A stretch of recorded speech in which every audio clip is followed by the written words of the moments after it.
সেটা হচ্ছে বনি। আমরা যেসব মাছ খাই সবগুলোই অস্টিওথিক্সের আন্ডারে পড়ে, আর কন্ড্রিকথিস আমাদেরকে খেয়ে নেয়, ঠিক আছে, এটা মনে রাখবে। হ্যালো এভরিওয়ান, আমি সমাপ্তি ঘোষ। আজকে আমি যে টপিকটা নিয়ে কথা বলবো সেটা হচ্ছে ভার্টিব্রেটের আমরা দুটো ডিভিশন দেখছিলাম, অ্যাগনেথা, একটা হচ্ছে গ্যানাথোস্টোমাটা। অ্যাগনেথা আগের দিন আমাদের আলোচনা করা হয়েছে, আজকে যে বিষয়টা নিয়ে আলোচনা করবো সেটা হচ্ছে গ্যানাথোস্টোমাটা। গ্যানাথোস্টোমার আবার দুটো সুপার ক্লাস ছিল, একটা হচ্ছে পাইসিস আর একটা হচ্ছে টেট্রাপড। আজকে পাইসিসের আন্ডারে দুটো ক্লাস আছে, একটা কন্ডিওথিক্স এবং আরেকটা হচ্ছে অস্টিওথিক্স। আজকে এই মুহূর্তে যেটা কথা বলবো সেটা হচ্ছে পাইসিসের জেনারেল কি কি ক্যারেক্টার। পাইসিসের জেনারেল ক্যারেক্টার হচ্ছে মুখে চোয়াল থাকবে। চোয়াল মিন্স জ থাকবে। মাছের আমরা মুখ দেখতে পাই, চোয়াল দেখতে পাই, তো মাছ আমরা যেগুলো খাই তাদের চোয়াল থাকবে। দেখে যুগ্ম এবং অযুগ্ম দুই রকমের পাখনা থাকবে, অর্থাৎ আনপেয়ার ফিন এবং পেয়ার ফিন। অর্থাৎ জোড়া পাখনা দেখতে পাবো, অর্থাৎ জোড় পাখনাও দেখতে পারি বা বিজোড় পাখনা, এই দুই ধরনের পাখনা আমরা দেখতে পাবো। এখানে আমি একটা ফিশে কি কি পাখনা থাকে সেটা আমি পয়েন্ট আউট করেছি। ফার্স্ট দেখো, পেক্টোরাল ফিন দেখতে পাবো, যেটা কানকোর দুই পাশে থাকে।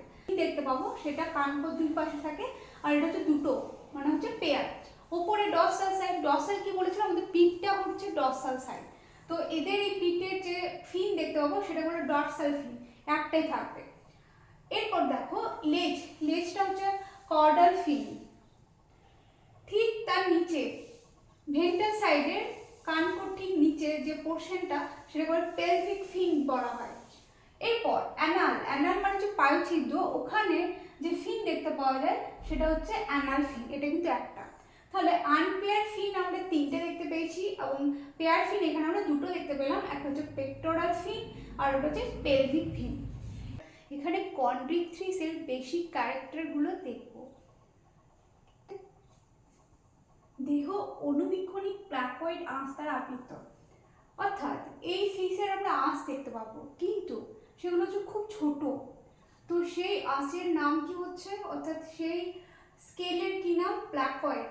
অর্থাৎ প্ল্যাকয়েড এই যে স্কেল, এটা দেখতে এরকম হয়, একটু ত্রিশূল টাইপের, একটু ছুচালো টাইপের দেখতে হয়। দেহের যে অন্তঃকঙ্কাল কন্ড্রিকথিস, এটা কি তরুণাস্থিময়।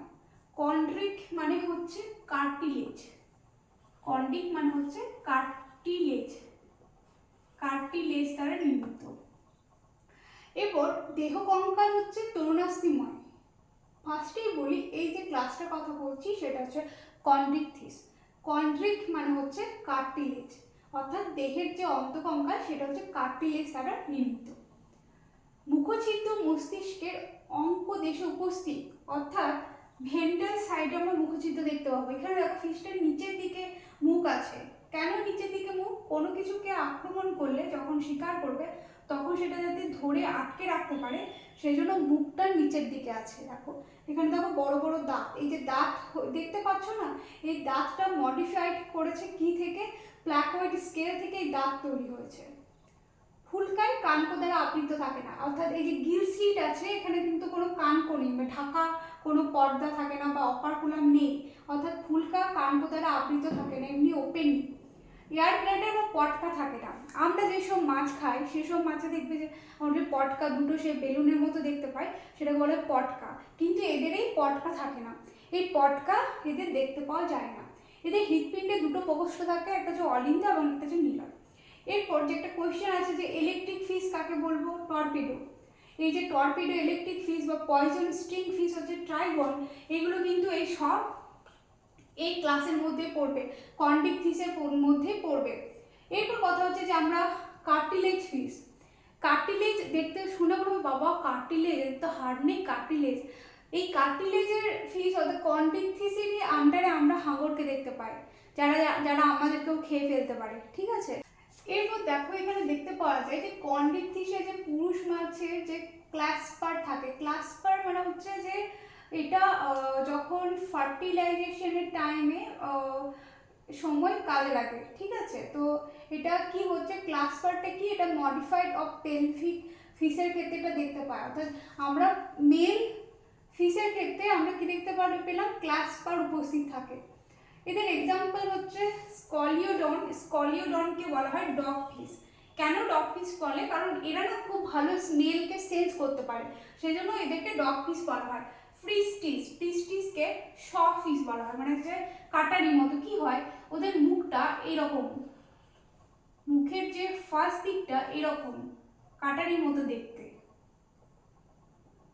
এই জন্য এদেরকে কি বলা হয়, শ ফিশ বলা হয়।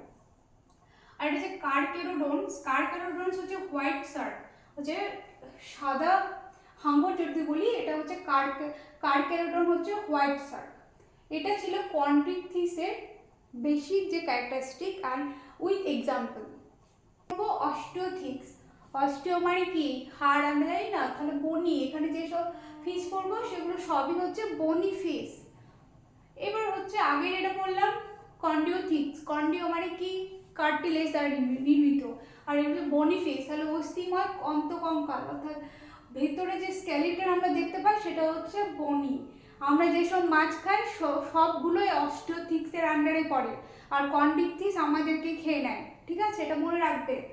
মুখচিত্র দেখে সব মুখ অবস্থিত, এই তো সামনেই মুখ দেখতে পাই, যেসব মাছ আমরা খাই তাদের কথা ভাবো, তাহলেই এই যে ফিশের ক্যারেক্টার বুঝতে পারবে।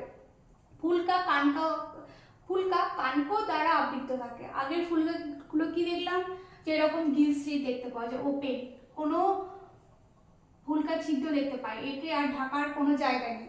কিন্তু এখানে দেখবো ফুলকা এই যে কানকো দ্বারা আবৃত থাকে। সাইক্লোইড এবং টিনোয়েড আঁশ দেখতে পাওয়া যায়। সাইক্লোইড আঁশ কেমন দেখতে হয়, সাইক্লোইড আঁশ দেখতে হয় এরকম, সাইক্লোইড আঁশ দেখতে হয়। টিনোয়েড আঁশ কেমন দেখতে হয়, টিনোয়েড হচ্ছে সাইক্লোয়েডের মতনই, বাট এক প্রান্ত ছুচালো টাইপের থাকে, তাহলে এটা বলে টিনোয়েড আঁশ। তাহলে এটা হচ্ছে সাইক্লোয়েড আর এটা হচ্ছে টিনোয়েড। ওকে, দেহ গহ্বরে পটকা থাকে। পটকা মানে এয়ার ব্লাডার, যে আগে যেটা কথা বললাম যে ওদের এয়ার ব্লাডার থাকে না, এদের কিন্তু এয়ার ব্লাডার থাকে। এয়ার ব্লাডারটা কেমন হয়, পটকা, তোমরা সবাই দেখেছো পটকা কেমন হয়, এরকম একটা জিনিস হয় পটকা। এই পটকা কি কাজে লাগে, এই পটকা বাউন্সি অর্থাৎ ফ্লোট, মানে মাছ যখন উপরে ভাসবে তখন কি হবে, এই পটকা হাওয়া ভর্তি হয়ে থাকবে, তাহলে তখন উপরে ভাসতে সাহায্য করবে। আবার এই পটকা থেকে যখন হাওয়া বেরিয়ে যাবে তখন মাছ নিচে আরো জলের গভীরে নামতে সাহায্য করে এই এয়ার ব্লাডার বা পটকা। এরপর এক্সাম্পল কি হচ্ছে, এক্সোকয়েটাস মানে হচ্ছে ফ্লাইং ফিশ। ফ্লাইং ফিশ মানে এটাকে মনে হয় যে দুটো ডানা আছে, সেটা নয়। কি হয় ফ্লাইং ফিশের ক্ষেত্রে, এই যে পাশে দুটো পেক্টোরাল ফিন থাকে না, এগুলো খুব বড় বড় হয়। এরপর এই পেক্টোরাল ফিন বড় হওয়ার জন্য কি হয়, যখন সমুদ্র থেকে জাম্প করে না, তখন যেহেতু অনেকটা উপরে উঁচুতে হাওয়াতে থাকতে পারে এবং আবার জাম্প করতে পারে, আবার নিচে নামতে পারে। এরপর দেখে মনে হয় মাছটা যেন উঠছে, কিন্তু ওড়ার কারণ নয়, কারণ এই পাখনাগুলো খুব বড় বড় হয় বলে এটাকে ফ্লাইং ফিশ বলে, এবং সমুদ্র থেকে অনেকটা উপরে জাম্প করতে পারে। এটা হচ্ছে এক্সোকয়েটাস।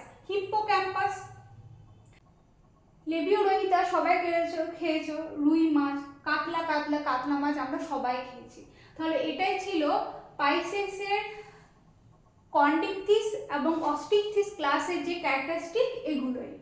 আশা করি তোমাদের বুঝতে পেরেছো তোমরা। Thank you so much. দেখতে থাকো, আমার ভিডিও ভালো লাগলে লাইক করো, চ্যানেলটাকে সাবস্ক্রাইব করো, আর সবাই তোমাদের বন্ধু বান্ধবকে বলে দিও।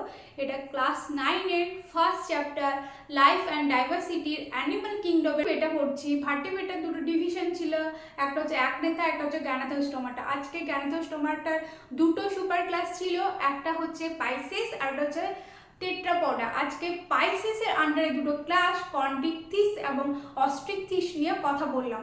So thank you so much, তোমরা দেখতে থাকো।